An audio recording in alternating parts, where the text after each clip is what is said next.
ശ്രീമതി ആശ, ഇപ്പോൾ ഈ Hema committee report അത് രൂപീകരിക്കാൻ സർക്കാർ കാണിച്ച ആ ഒരു ആർജവം, ഇതൊക്കെ ഈ ഘട്ടത്തിൽ നമ്മൾ പറയുമ്പോഴും ഹേമ കമ്മിറ്റി റിപ്പോർട്ടിന്മേൽ സർക്കാർ എന്ത് ചെയ്തു എന്നുള്ളതാണല്ലോ നമ്മൾ ഈ കഴിഞ്ഞ ദിവസങ്ങളിലെല്ലാം ചർച്ച ചെയ്തുകൊണ്ടിരിക്കുന്നത്. സർക്കാർ അതിൽ കഴിഞ്ഞ വർഷങ്ങൾ 2019 സമർപ്പിച്ച റിപ്പോർട്ട് 4.5 വർഷം കഴിഞ്ഞിട്ടും ആ നടപടിയൊന്നും ഉണ്ടാകുന്നില്ല. അത് റിപ്പോർട്ട് പുറത്തുവിടാൻ തയ്യാറാകുന്നില്ല. അത് റിപ്പോർട്ട് എങ്ങനെയാണ് പുറത്തു വന്നിട്ടുള്ളത്? അതിനിടയായ സാഹചര്യം എന്താണ്? വീണ്ടും അത് ഏത് തരത്തിലേക്കൊക്കെ കോടതിയിലേക്ക് പോയി? ഇതെല്ലാം നമ്മൾ കണ്ടതാണ്. അപ്പോഴും ഈ സർക്കാർ കാണിച്ച ആ ഒരു സർക്കാർ എടുത്തൊരു മുൻകൈ എന്നുള്ളത് നമ്മൾ എടുത്തു പറയേണ്ട കാര്യമാണ്. കാരണം ആദ്യമായി ഇങ്ങനൊരു പ്രശ്നങ്ങൾ പഠിക്കാൻ, സ്ത്രീകളുടെ പ്രശ്നങ്ങൾ പഠിക്കാൻ ഒരു കമ്മിറ്റിയെ നിയോഗിച്ചു. സിനിമാ മേഖലയിലെ പ്രശ്നങ്ങൾ പഠിക്കാൻ എന്നുള്ളത് അഭിനന്ദനാർഹമാണ്. പിന്നീടുള്ള കാര്യങ്ങളിലാണ് നമ്മൾ വിമർശനം ഉന്നയിച്ചതും. ഇപ്പോൾ ഈ കാര്യത്തിൽ ഇവിടെ ഇപ്പോൾ ഹേമ കമ്മിറ്റി റിപ്പോർട്ടിന്റെ കാര്യത്തിൽ സർക്കാർ ഈ തരത്തിലേക്ക് മറച്ചു വയ്ക്കാനുള്ള ശ്രമം നടത്തുന്നുണ്ട് എന്നൊക്കെ പറയുമ്പോഴും ഈ ഹേമ കമ്മിറ്റി റിപ്പോർട്ട് എന്നുള്ളത് തന്നെ ഇവിടെ ഒരു പ്രധാനപ്പെട്ട ഘടകമായി മാറുന്നില്ലേ? കാരണം കൂടുതൽ നടിമാർ ഈ കാര്യം തുറന്നു പറയാൻ ധൈര്യപ്പെട്ട് മുന്നോട്ട് വരുന്നു എന്നുള്ളതിന് ഇപ്പോൾ WCC പറയുന്നത് ഒരു നടിയുടെ പോരാട്ടം, തീർച്ചയായും അത് നമ്മൾ അവിടെ എടുത്തു പറയേണ്ടുന്ന കാര്യമാണ്, ഒരു തർക്കവുമില്ല. അതേ തുടർന്നാണ് ഈ കമ്മിറ്റിയിലേക്ക് വന്നതും എന്നും നമുക്കറിയാം. അപ്പോൾ ഇവിടെ ഒരു സംവിധാനമുണ്ട്, അല്ലെങ്കിൽ നിയമ സംവിധാനം ഉണ്ടാകും എന്നൊക്കെയുള്ളൊരു പ്രതീക്ഷ കൂടി സ്ത്രീകൾക്ക്, നടിമാർക്ക് വന്നിട്ടുണ്ടാകുമോ? ഇപ്പോൾ കൂടുതൽ കൂടുതൽ വെളിപ്പെടുത്തലുകൾ പുറത്തേക്ക് വരുമ്പോൾ താങ്കളുടെ ടേക്ക് എന്താണ്?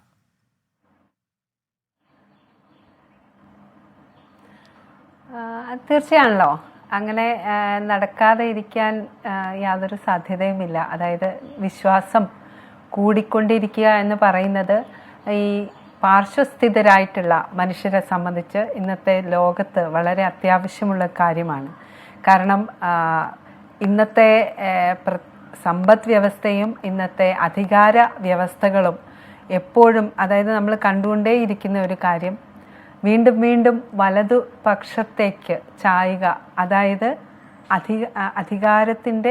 അധികാരപ്രമത്തതയോടുകൂടി അവകാശങ്ങൾ കണ്ടിന്യൂസ് ആയിട്ട് നിഷേധിക്കുക എന്നുള്ളതാണ് നമ്മുടെ ലോകം. എക്സ്പീരിയൻസ് ഉള്ള ഒരു ജസ്റ്റിസ്, അതുപോലെ വളരെ വർഷം എക്സ്പീരിയൻസ് ഉള്ള ഇവിടുത്തെ സിവിൽ സർവീസ് ഉദ്യോഗസ്ഥ, അതുപോലെ തന്നെ വളരെ വർഷം എക്സ്പീരിയൻസ് ഉള്ള ഒരു നടി, ഇവർ 3 പേരും ചേർന്നിട്ട് ഉണ്ടാക്കിയ ആ റിപ്പോർട്ടിൽ ഇതിൽ ഇൻസൈഡർ വ്യൂവുമുണ്ട്, ഔട്ട്സൈഡർ വ്യൂവുമുണ്ട്, എംപത്തറ്റിക് വ്യൂവുമുണ്ട്, അതേപോലെ തന്നെ റൈറ്റ്സ് കൺസിഡറേഷൻ വളരെ ഗൗരവമായിട്ടുണ്ട്.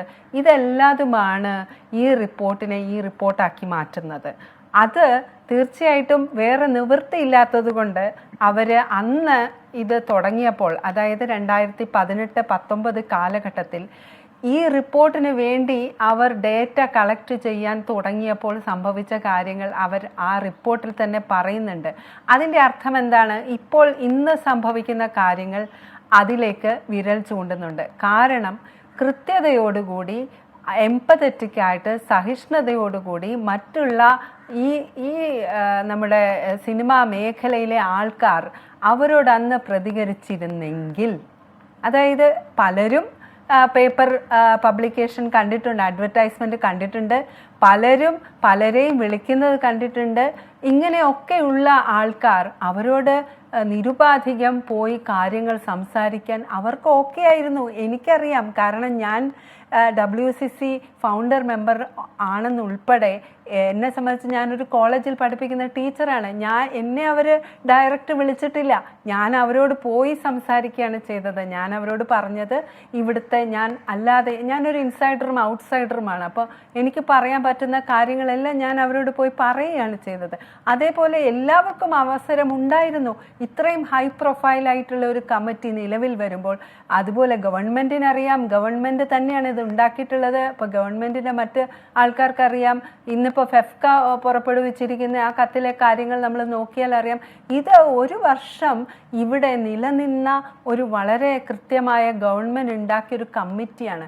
അത് നിലനിന്നപ്പോഴും അതിന് ശേഷവും നമുക്കറിയാൻ പാടില്ലാത്ത കാര്യങ്ങളൊക്കെ അറിയാവുന്ന ആൾക്കാരാണ് ഇവർ.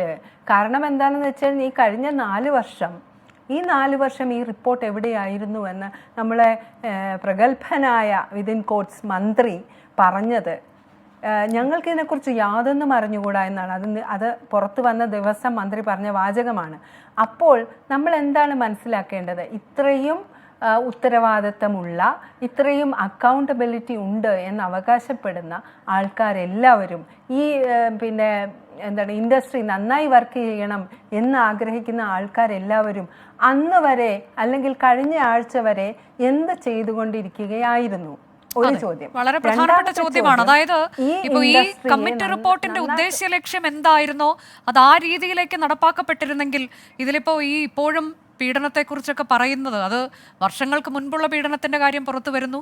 പക്ഷേ ഈ കഴിഞ്ഞ നാളുകളിലും ഏതാനും വർഷങ്ങൾക്ക് മുൻപ് നടന്നതും ഇങ്ങനെ ഒരുപാട് പീഡനത്തിന്റെ കഥകൾ ഇനി പുറത്തു വരാനുള്ളതുണ്ട്. ഇതിനോടകം തന്നെ പുറത്തു വന്നത് ഇതൊക്കെ ഇങ്ങനെ നടന്നുകൊണ്ടിരിക്കുമായിരുന്നു എന്നുള്ള ചോദ്യമാണ് താങ്കൾ ഉന്നയിക്കുന്നത്. പറയൂ. ഞാനൊരു പോയിന്റ് പറയൂ.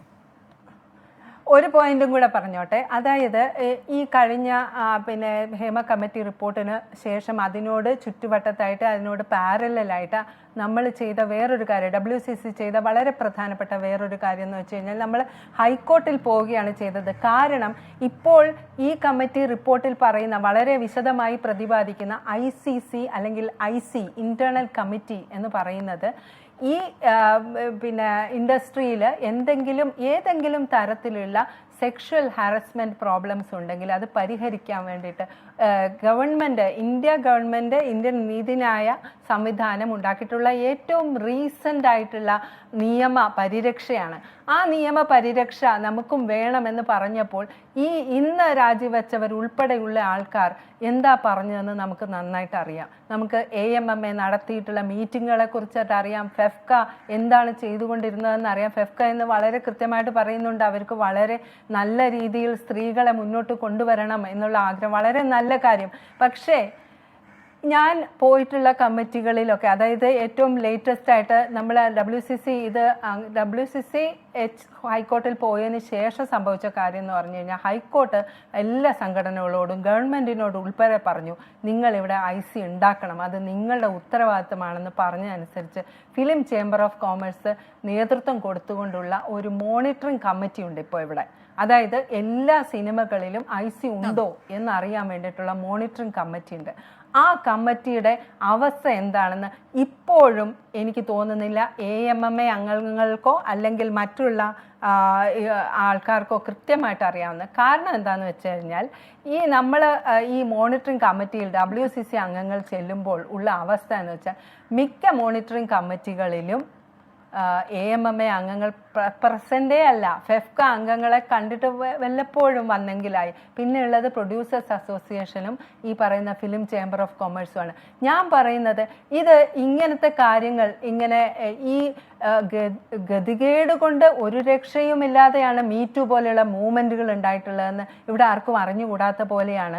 ഇന്നലെ മിനിഞ്ഞാന്നും ഈ പെൺകുട്ടികളൊക്കെ വന്ന് പറയുമ്പോൾ ഉണ്ടാകുന്ന മാനസികാവസ്ഥ. അതായത് ഞങ്ങളെയാണോ പറയുന്നത്, ഞങ്ങൾക്കറിഞ്ഞുകൂടാ, ഇവിടുത്തെ കാര്യങ്ങൾ ഇങ്ങനെയല്ല, ഇവിടെ ആരും കഥകൾ തട്ടിയിട്ടില്ല, ഇത്തരം കാര്യങ്ങൾ പറയുമ്പോൾ നമ്മൾ മനസ്സിലാക്കേണ്ടത് മിനിഞ്ഞാന്ന് വരെ സംഭവിച്ചുകൊണ്ടിരുന്ന ഈ മോണിറ്ററിംഗ് കമ്മിറ്റി ഉൾപ്പെടെയുള്ള കാര്യങ്ങൾ ആർക്കാണ് അറിയുക? ഇവരെന്താണ് ഇതൊന്നും അറിയാത്ത പോലെ നടിക്കുന്നത്? എന്താണ് ഇവിടെ ഗവൺമെന്റ് ഒരു ഭാഗത്ത് നിൽക്കുന്നു, ഓക്കെ ഗവൺമെന്റ് കുറച്ച് കാര്യങ്ങൾ ചെയ്തിട്ടുണ്ട് എന്ന് വേണമെങ്കിൽ നമുക്ക് പറയാം, എന്നാലും ഈ 4.5 വർഷം നമുക്ക് അറിഞ്ഞുകൂടാ.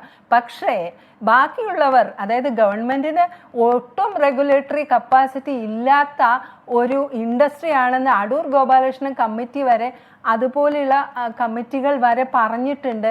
ഇവിടെ ഇത് എന്തെങ്കിലും നടക്കണമെങ്കിൽ ഈ ഇൻഡസ്ട്രി ഉള്ളിലുള്ളവർ തീരുമാനിച്ചാൽ മാത്രമേ നടക്കൂ എന്ന് നമുക്ക് എല്ലാവർക്കും അറിയാം. അങ്ങനെയുള്ളവർ ഇത് തീരുമാനിക്കാതെ അതിന് ഇങ്ങനെ ഒരു കാര്യമേ ഇല്ല, എലിഫന്റ് വിതിൻ ദ റൂം എന്ന് പറയുന്നല്ലോ, ഇങ്ങനത്തെ ഒരു കാര്യമേ ഒന്നും നടക്കുന്നില്ല, ഇതിലൊന്നും ഒരു പ്രശ്നമില്ല, ഞങ്ങൾക്ക് ഇവിടെ മറ്റു കാര്യങ്ങളൊക്കെ അങ്ങ് നടന്നാൽ മതി എന്നുള്ള രീതിയിൽ നടന്നിട്ട് മിനിഞ്ഞാന്ന് വരെ നടന്നിട്ട് ഇന്നലെ അയ്യോ എന്ന് പറയുന്നതിൽ യാതൊരു പ്രസക്തിയും ഇല്ല. പക്ഷേ ഇനി അങ്ങോട്ടേക്ക് ഈ തരത്തിലേക്ക് മുന്നോട്ട് പോകാൻ കഴിയില്ല എന്നുള്ളത് തന്നെയാണ് ഈ സംഭവങ്ങളെല്ലാം ചൂണ്ടിക്കാട്ടുന്നത് എന്ന് കൂടി നമുക്ക് പ്രതീക്ഷിക്കാം.